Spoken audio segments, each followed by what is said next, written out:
Ronnie here from Early Bird Farms SC. Sunday, March the 23rd.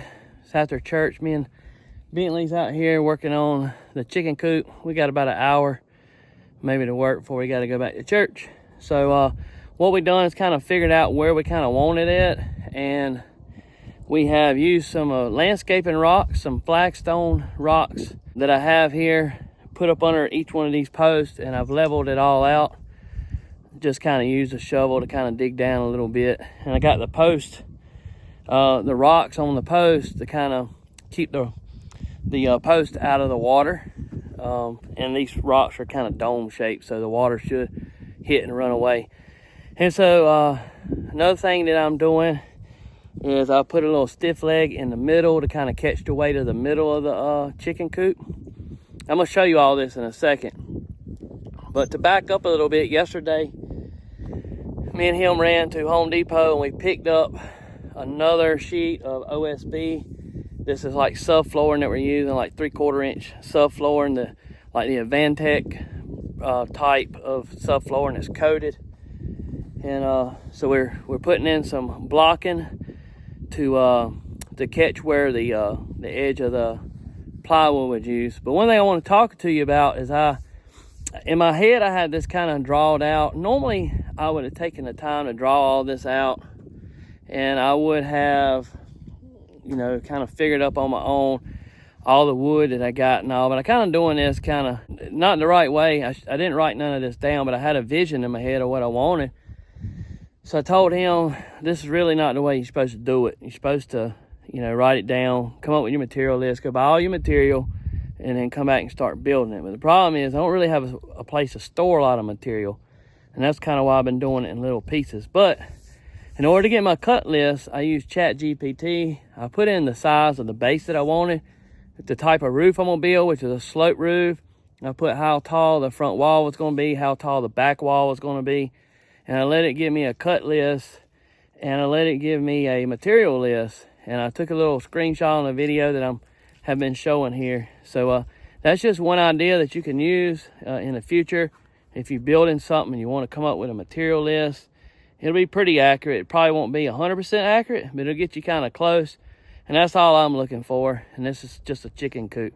So let's show you what we got. This right here, like I was saying, it's just in here to kind of help catch the weight of the middle, since it's such a wide span and we're just using 2x4s here.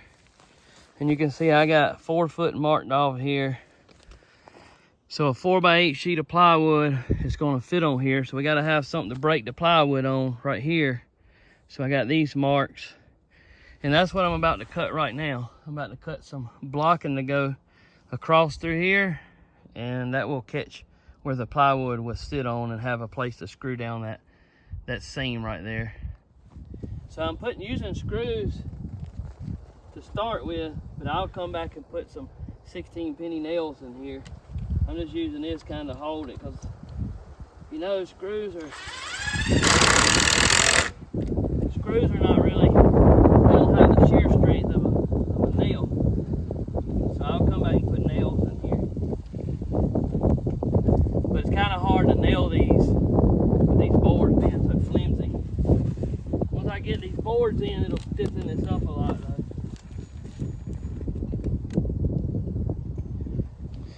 All right, so here you can see how I put that line of blocking in there to catch the lip of the plywood as it sits right here when it splits this frame here.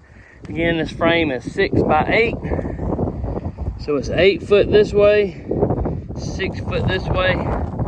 So a 4x sheet plywood's gonna fit on that square, and then I'll have to cut a 2x8 sheet to go right here. All of this base is made out of treated, except for this one board right here. This board will be up under the frame here. It won't be exposed to weather. Really no different than any house. But if you notice, I put the treated more towards the outside and the untreated right here. So that's treated, that's treated. Everything else is treated. Even these posts look very old. These are treated. And the center of that very hard. It smells like lighter knot when I cut that. Very hard.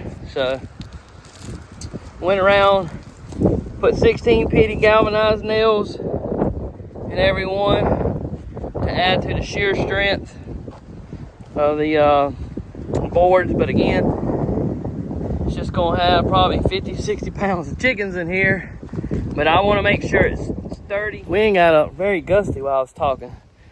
I'm sure some of that's going to be caught in the video. Sorry about that, but the reason why I'm trying to make it pretty sturdy is so that I can climb up in there if I need to. If I need to get in there and work on anything, it's going to support my weight. So yeah, it's just a chicken coop. It don't really have to hold much weight, but you never know. I might want to move it one day. If I wanted to move it, I can get me some tractor forks and go up under it and pick the coop up and move it where I want to. You know, use some ratchet straps to go around it. So there's several things you could do, you know, if I wanted to use it for something different. So that's kind of where I'm at. This is I guess you say this is day 2 of working on the chicken coop. We'll see you next time on Early Bird Farms SC, where the SC stands for South Carolina.